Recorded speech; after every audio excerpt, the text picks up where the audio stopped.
그러니까 단기적으로 이야기를 하면은 그러니까 단기적으로 이야기하면은 평양이 계속 뭐 핵 가지고 미사일 가지고 그걸 가지고 크게 도발은 안 하고 뭐 잔잔하게 그냥 미사일 몇 개 쏘면서 계속 그 말하자면은 긴장을 가지고 있고 그다음에 시진핑이가 이제 말하자면 인민의 영수가 되는 영구 집권을 하게 되는 올 연말에 말하자면 전국 대표 대회 인민영수. 인민영수가 걔들 그런 용어 쓰죠 요새. 그래서 이제 황제의 전체주의 황제에 등극하는 네. 순간까지는 가급적이면은 네. 자기 내부의 그 말하자면 국내 정치적인 권력의 독재 인권을 위해서 너무 짧은 거고 그럼 넉 달밖에 안 남아. 아니 저는 중장기적으로. 중장기적으로 그게 중국 지도자가 시진핑이든 등진핑이든 개진핑이든 간에 중장기적인 것만 중장기적으로 되면은 첫 번째 중국의 한반도 개입의 능력이 극단적으로 저하될 수가 있습니다. 그러니까 그건 이제 그건 추세고 제가 말씀드리는 건 그 추세가 뭐 어떻든 간에 다시 말씀드리는 거예요. 그러니까 다시 말해서 그 시점에 어느 시점인가 그 시점에 한미의 의사결정이 바보스러워서 별 저항 없이 북한에 지들이 진입할 수 있다. 그 다음에 그 시점에 중국의 운이 대박이 터져가지고 북한 지도부를 매수를 해서 고종이 사인하듯이 합병 서명을 받아낼 수 있다 말하자면 그들이 그러니까 그들이 중국에 대한 저항을 이끌지 않는 그런 상황을 만들어낼 수 있다. 자 이런 상태면 이제 오케이 우리가 개혁 개방으로 북한까지 가고 뭐 동아시아의 평화를 위해서 어쩌고 저쩌고 하면서 대규모의 중국 군과 중국 관리가 북한에 주둔하면서 10만 단위가 북한을 직영할 수 있냐? 첫째. 딱 그거 북한을 그러니까 아니 앞뒤에 그 전제는 다 인정하고 그 상태에서 그 전제에서 자 중국이 뭐 50만이든 100만이든 들어와서 50만 아니 10만 단위야. 뭐 10만 단위든 뭐 들어와서 뭘 한다라고 하는 조건으로 북한을 이제 말하자면 직영할 수 있냐? 직영하는 걸로 하는 조건에서 보면 첫째 북한 인민이 폭력 그러니까 이제 반란과 성전이 일어날 겁니다. 중국의 지배를 그러니까 받을 수 있는 그런 중국이 사탕을 준다 해도 대한민국을 그 모델로 그러니까 눈높이가 대한민국이기 때문에 그런 사단이 벌어지면 그러니까 야 우리는 한국 같은 민족으로서 대한민국이란 가지고 너희랑 가냐 이렇게 나올 거다. 너하고 동맹하는 건 오케이. 근데 뭐 동맹해서 지금까지 와서 김씨들 밑에 우리가 신음한 건 오케이인데 너 와서 직접 지배한다고 never. 우리는 우리 동포가 있고. 그러니까 우리가 이제 숨어 있는 게 있어. 그렇죠. 북한 주민의 선택이 이때 결정적이에요. 결정적이죠. 그래서 이거를 그런 상황이 됐을 때 북한 주민은 어떤 선택을 할 것 같냐라는 걸 내가 한번 탈북자들 중심으로 한 1,000명 여론조사를 해보고 싶어. 근데 나도 이제 뭐 학교에 또 탈북자들 아주 엘리트들이 오기도 하고 하는데. 근데 보통은 북한 주민이 그때 미국과 한국 쪽을 선택할 거다라고들 얘기 많이 하죠. 그렇죠. 나도 그렇게 봐요. 그리고 북한 주민의 선택이 우리가 이거 굉장히 중시해야 됩니다. 그렇죠. 이제 그렇게 되는 아주 익스트림한 가정을 놓고 봤을 때 이 북한 주민의 선택까지를 생각을 하고 그 다음에 앞으로 뭐 한 10년 정도의 텀을 놓고 보면은 한반도의 현상 변경이라고 하는 게 가장 중요한 국제정치적 그러니까 다시 말하죠. 그렇죠. 국제적인 변수예요. 그러니까 포카로 말하자면 로얄 스트리트 플러시를 중국이 2번 맞았어. 북한을 진입할 때 한미가 별로 시비 안 걸었어. 그 다음에 진입해서 북한을 다스리려고 그럴 때 북한 상류층 지배계급이 고종과 이완용이 닮아서 나라를 팔아줬어 제대로. 그럼 로얄 스트리트 플러시를 중국 입장에서 2번 맞은 거야. 이거보다 좋을 수는 없어. 이 상태에서 북한을 주둔해서 장기 주둔해서 직영할 수 있냐? 그때는 우리 북한 동포들, 그래도 국민들의 선택이고 로얄 스트레이트 2번 맞아도 불가능하다. 불가능하다. 로또 2번 맞아도 불가능. 그리고 이제 지금 이제 우리 그러면 백만 대표께서 이야기한 로얄 프레시 로또 로또 그게 자체도 우리가 이제 아주 우리가 그다음 가정이 그것까지 다 인정해 주고 그것까지 다 최악을 가정해 보자는 얘기예요. 그러면 로또 2번 맞아도 불가능해. 북한을 계속 다스려. 그러면 걔들 입장에서 최상은 현상 유지잖아요. 그렇죠. 예. 그런데 이쪽은 아까 말씀하셨듯이 한국은 경제도 발전하고 군사력도 늘어가고 미국은 중국을 목조르겠다 그러고 한반도나 이 서태평양에 계속 군사력 집중시키고 자 이 상태 이쪽은 계속 경제와 군사력이 늘어가고 중국은 좀 주춤거리거나 떨어져 가고 있는 상태라고. 네. 올해 중국 경제 작살나는 거 아니에요. 네. 자 이렇게 됐을 때 이게 세상 일이라는 게 가다 보면 언젠가 균열이 생겨서 타이밍이 오지. 예. 그러면 이쪽에서 가만히 있겠냐고. 이쪽에서 북을 치죠. 왜냐하면 한반도가 이게 북한이 자유화되고 나면 중국 목을 딱 잡는 건데 숨통을 친다고. 자 이러면 이제 거꾸로. 그러니까 북이 도발해서 칠 수도 있고. 그렇죠. 우리 정보에 의하면 도발에 징후가 있다 해서 칠 수도 있어. 그렇죠. 그게 작게 501호 아니요. 501호 죠. 현재 타격 가능하게 돼 있잖아. 자 그러면 북을 쳤어. 그래서 우리가 이제 컨틴전시가 이니시에이트가 이쪽에 의해서 됐어요. 쟤들은 현상 유지니까 어차피 이니시에이트를 못 해. 그러면 북한 급변 사태의 이니시에이션 그러니까 이니시에이트라 그러죠. 그걸 뭐라 그러나 우리 그 촉발 혹은 촉발이죠. 주도를 이쪽에서 북한 급변 사태 주도가 한국과 미국이야. 예. 아니 그 현실은 이런 일 벌어지면 진실은 누구도 몰라. 북이 진짜 도발을 하려 그래서 친 건지 도발의 징후가 있다, 움직임이 있다라고 정보를 주장하고 치는 건지 아무튼 그런 주도를 이쪽에서 했단 말이에요. 이거 하게 되면 자 이랬을 때 중국이 맞대응해서 서해와 한반도에서 딱 붙고 싶겠지. 붙고 싶을 텐데 현실적 힘이 가능하겠냐를 묻는 거예요. 예를 들어서 2025년에, 네. 2024년에, 2027년에 그것도 불가능하다. 지금 조금 더 정밀한 요소를 봐야 되는데 우선 동북아시아의 아까 현상 유지라고 했는데 현상 변경을 시진핑이가 주도를 했습니다. 그래서 북한을 말하자면 북한 핵 문제에 말하자면 평양이 뭐 왔다 갔다 하면서 뭐 외교관 했는데 사실은 북한이 핵 능력을 갖추는 결정적인 외부적 지원은 중국의 대외 전략의 변화하고 중국의 기술 이전입니다. 네, 그러니까 북핵은 지금 중국이 밥상 차려준 거지. 그러니까 이제 말하자면 현상 변경을 시키는 북핵을 만들었단 말이에요. 그 밥상은 우리가 얻어먹었다고. 그렇죠. 그러니까 거기서 그 짓을 1990년대부터 하니까 한국 군수 산업과 한국의 군사력이 어마무시하게 성장할 수밖에 없죠. 그렇죠. 그래서 그 미국 군사력의 문제가 아니라 한국 군사력이 지금 옆에서 다시 옆구리에 칼날이 들어와 있는 거 아니에요? 중국 입장에서는. 그래서 이제 이게 이제 조금 교수답게 얘기할게요. 중국의 북핵 도발의 최대 피해자는 중국이야. 중국이에요, 맞아요. 예. 자, 먼저 맞아요, 그 얘기죠, 우리. 동북아의 현상 변경을 주도한 발원지가 중국이고, 그 다음에 거기에 에이전트는 북한이고, 예. 그 다음에 북한이 비대칭 핵 무장을 완성을 했어요. 예, 그렇죠. 그리고 미국에 대해서 도발을 하는 청부 국가로서의 역할을 떠안았습니다. 그죠? 중국 공산당 및 중국 아마도 북부 전구의 오다를 받아서 한 거예요. 뭐 보십시오. 중국 군벌. 중국 군벌들. 네, 군벌의 오다를 받아서 그 괴상한 괴상한 그 이동식 미사일 발사대 그거 완전 분위기 건너갔고. 그럼요. 그다음에 근데 재밌는 거 뭔지 알아? 김정은의 사라진 14년이 있잖아. 그게 다 중국 북부 광고에서 북부 정부에서 놓은 거예요. 그래서 김정은이 중국말 잘하잖아. 잘해요. 그거 영어, 독일어, 프랑스어, 중국어를 하는 4개국어를 하는 천재예요, 김정은이가. 그러니까 트럼프가 그렇겠지. 너 교육도 잘 받았고 그랬으니까 불쌍하게. 시진핑이 바지가랑이 잡지 말고 나랑 놀자. 아저씨 있잖아. 오래 살아야지. 이런 정도의 그래서 개방해 도와줄게.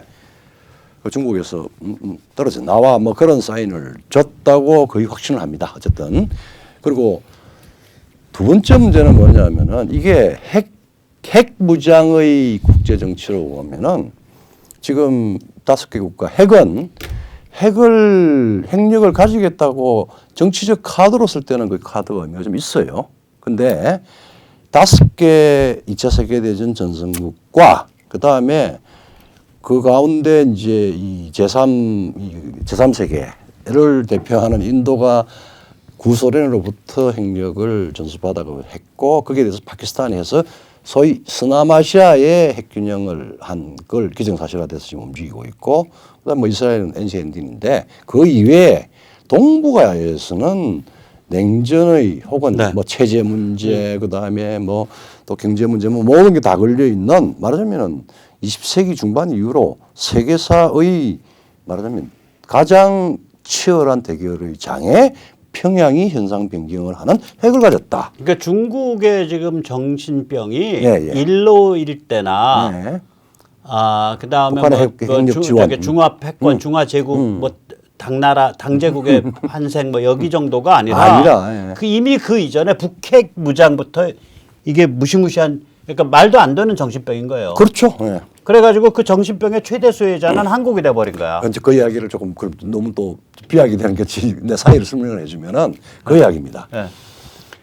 평양이 이제 우리 한국에 무슨 저 문팔육 애들 저 머리 안 좋은 친구들이 자꾸 아니면 저쪽에 지시를 받아서 그런지 우리가 더 이상 이제 경제력이 딸리고 정규균으로 이 말하자면 미제국주의를 대응하기는 힘드니까 미국을 타격할 수 있는 핵을 가지고 값싸게 또 중국의 완제품까지 혹은 기술 지도를 받아서 또 혹은 소련의 뭐 기술자를 받아가지고 핵력이 아니면은 조선인민공화국은 살아낼 수가 없다. 그러니까 조선의 자주 독립을 위해서 북조선 인민공화국의 독립을 위해서 우리는 핵 무장을 하는 신성하고 성전에 임해야 된다. 뭐 이렇게 그러니까 그걸 이제 비대칭 말하자면은 그게 중국이 이제 북한한테 가르쳐준 저스티피케이션이죠. 근데 사실 그거 자체는 평양이 뭐 미국을 ICBM을 가지고 뭘 한다 그다음에 그거가 아니고 사실은 김씨 정권의 유지가 제1차적인 목적이고 그러니까 개방하면은 자기들이 권력을 내놔야 된다는 걸 자막에서 잘 아는 거예요. 두 번째는 사실 대남 말하자면은 그 위협, 인티미데이션 전략입니다.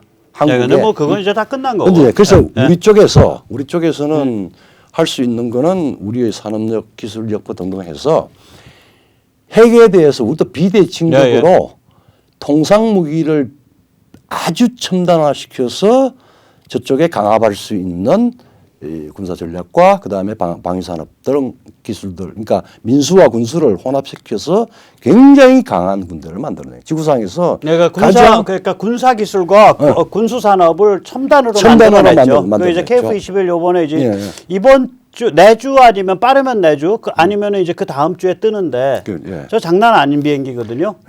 그래서 이제 비행기가 문제가 아니라 거기랑 통합되는 뭐 제가 센터에서 계속 얘기하고 있는 그런 그 소프트웨어, 전자, 센서, 레이더, 무기 이게 장난이 아니에요. 그 지능, 통신 체계 이게 장난이 아니에요.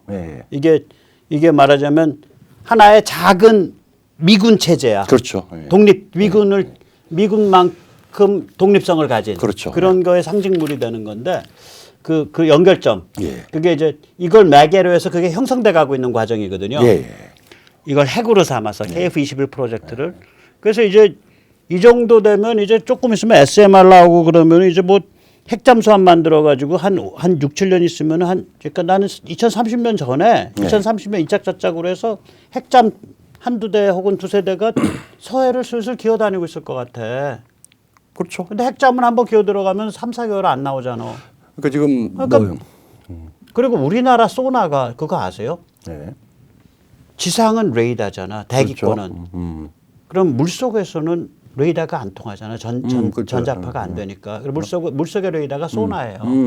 그래서 이 소나 기술이 이게 첨단 수출 금지 전략 기술이에요. 소나 기술이 의외로 음파 탐지 기술이 우리나라가 그게 미국이랑 맞먹는 수준이야. 참 그러니까 이게 지금 그래서 대한민국 그 림팩에 가서 우리 그 몰라 크지도 않은 잠수함이 그 저기 어디야 그 저기 그 미국 항모 격침시키는 거 네. 해내 그게 왜 그러냐면 소나가 발전하면 네. 자기 은폐도 발전해요. 그렇죠. 예. 그렇죠. 왜냐면 소나에 대해서 잘 아니까 네. 상대방이 내 소나로 나를 어떻게 감지한다는 걸 아는 거거든. 그러니까 나를 잘 숨긴다고. 아 이건 무서워요, 무서워 지금. 그러니까 진짜. 내가 이것도 뭐 또 교수스러운 이야기를 하나 하면은 요번에 우크라이나 사태 그다음에 우리 저 백모 선생이 아주 군사 부분 그다음에 방산 그다음에 그 지정학 전략, 지정학 국제 전략, 시스템에 국제 그런 거죠. 시스템까지 다 해서 이제 네, 그렇게 연결해서 한 바퀴 얘기들이지. 이제 돌아서 쭉 하면서도 많이 이걸 했는데 냉전종 91년 이후에 다른 국가들은 이제 뭐 페트로 석유 문제라든지 네. 지정학적으로 아주 문제가 되는 핵심 이해관계를 네. 제외하고 나머지는 유럽 같은 경우에는 군사를 그냥 추상적인 차원에서 논리적인 차원에서 추상적인 차원에서 해서 긴장을 풀어버렸습니다. 근데 대한민국만이 보이스카웃이지 보이스카웃. 보이스카웃, 걸스카웃이에요. 그러니까 일본도 그래. 그러니까 일본도 그렇고 일본도 그다음에 그래. 저기 우리는 전쟁 중이었고. 우리 계속. 전쟁 중이었고 그것도 미국에서 구박받아가면서. 그래서 이제 뭐 저기 우리 한국의 실전적으로 우리가 처해져 있는 전쟁 상태에 대응해서 그 사실에 맞게 대응하자라고 하는 주류 정상에 대해서 끊임없이 그것을 해체시키려고 하는 문팔력들의 노력에도 불구하고 네. 우리는 구체적이고 실존적인 준비와 전략을 세워온 거예요. 그 준비가 돼서 이제 꽃을 피우고 있는 그래서 거예요. 이거 뭐 네, 꽃을 피우고 이 있는 중요한 아까 지난번에 네. 우리 백만 대표께서 이야기할 때 우리는 전쟁 상태에 있었다라고 하는 것들은 기본적으로 실존적인 차원에서 거의 자각이 되어 있고 그 다음에 그 이제 뼛속에 박혀 있어. 박혀 있어요. 예. 그래서 그게 뭐 누가 뭐 요즘 세상에 빨갱이가 어딨남냐 이런 개소리를 하더라도 어떤 계기가 되면 그게 퍽 튀어나온다 그렇죠. 다시. 그러니까 말하자면 이제 정치적 수사라든지 뭐 이런 식으로 해서 국내 정치적인 뭐 그런 네. 정도에서 나왔는데 네.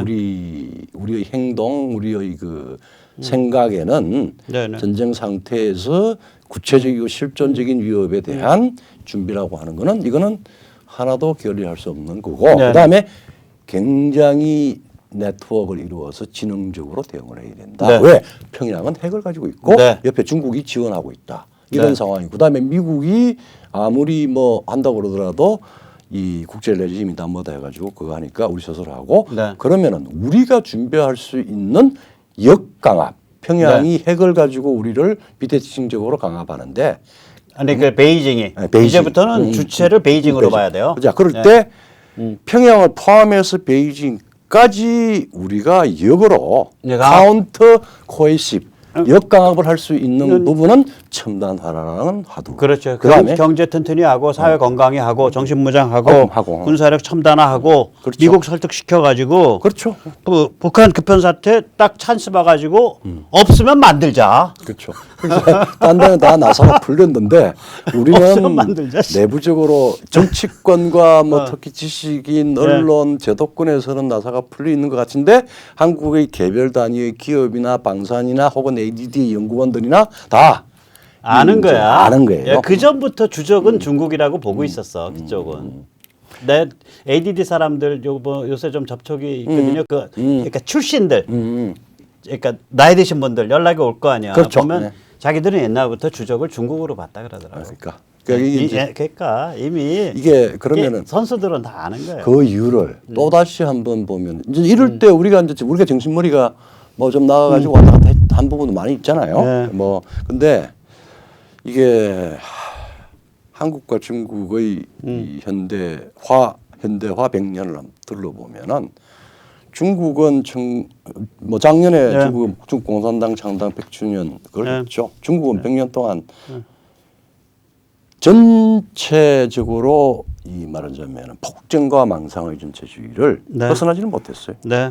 그다음에 우리는 100년의 문명은 1919년 독립선언서 제 첫 문장에 오등원 자의 조선의 독립과 조선인이 자주민임을 선언하노라라고 선언한 네. 이후에 100년은 기본 독립자주 인도, 즉 세계적 보편입니다. 그렇죠. 현대문명과 이제 현대문명 핵심 가치 자유, 개인 뭐 이런 거지. 이게 다 지금 공화국 내장이 돼 있어요. 민주공화국. 그래서 우리 지금 반역죄 혹은 뭐 이상한 짓을 저질렀다고 하는 그 지금 문씨. 문씨와 그 일당들. 그 밑에 이제 그 뭐야 김현철 뭐 통일부 장관. 그 말하자면 반인륜 범죄를 지금 저질렀다고 추정이 되는 네. 북한 저기 네. 기순 병사 말하자면 강제 그 뭐자 저쪽에 네. 인도 강제 북송. 네. 그 부분에 대해서 지금 누구야 외무부 장관식이나 지난 네. 외무부 장관이 아니죠. 그러니까 저 국정원 원장하고 그다음에 저기 저 뭐야 저 NSC 저 뭐야 외교안보 수석까지 지난 서훈이가 설거머니 미국으로 튀었어요. 그다음에 통일부 장관을 했던 사람 미국으로 튀었어요. 글쎄. 국방부 장관 뭐 그다음에 국정원장 그다음에 이제 그 당시에 국군 통수권자 문재인 대통령 뭐 등등등 이제 재미있는 사태가 벌어질 겁니다. 네네. 자, 다 같이 해서 뭐 평양으로 추방시키죠 우리. 자주민주. 나는 베이징으로. 베이징으로? 네. 평양 우리 건데. 아니 가서 뭐 아니 평양 우리 거예요. 우리 거 오케이 알겠습니다. 이제 그렇게 봐야 돼요. 그렇게 아니 이제 진짜로. 진짜로. 제가 그것 때문에 오늘 이 질문을 이렇게 집요하게 물은 거잖아요. 그러니까 이제 오늘 정리 말씀 올리겠습니다. 지금 그러니까 중국이 그 전에는 완전히 우리를 호구 셔틀빵 취급하는 그런 아주 모욕적인 발언을 했는데 요새는 적의를 깔고 발언을 해요. 적의. 그러니까 적으로 규정하고. 그런데 그 적의를 좀 이렇게 숨겨가면서 어떨 때는 숨겨가면서 그런 표현을 쓰고 있습니다. 하죠. 그래서 이제 우리가 이제 염두에 둬야 될 것은 뭐냐면은 결국은 이제 한반도 전체의 자유화, 북한 자유화, 그다음에 서해 방어 이게 이제 화두가 되는데 중국과 어떤 결정적인 시점에서 중국의 입장에서는 그러니까 로또를 2번을 맞아도 다시 말해서 북에 진입을 할 때 한국과 미국이 크게 문제 안 삼고 그럴 리 없지만 그 다음에 북에 진입을 해서 북을 직할 통치를 하려고 그러는데 북한 지배계급이 뭐 문제 안 삼고 그럴 리 없지만 그 로또를 2번을 맞더라도 결국 북한 주민의 눈높이가 대한민국에 맞춰져 있기 때문에 그렇게 사단이 벌어지면 북한을 그러니까 장기적으로 지배 통치할 수가 없습니다. 그 중국의 입장이. 그렇다면 중국의 입장에서는 지금의 현상, 스테이터스 코어를 그냥 유지해 가는 것. 그러면서 나날이 중국의 국력이 상대적으로 떨어지고 나날이 북한이 쇠약해져 가는 상태가 그냥 유지되는 것이 중국의 최상의 전략이에요. 최상의 선택이에요.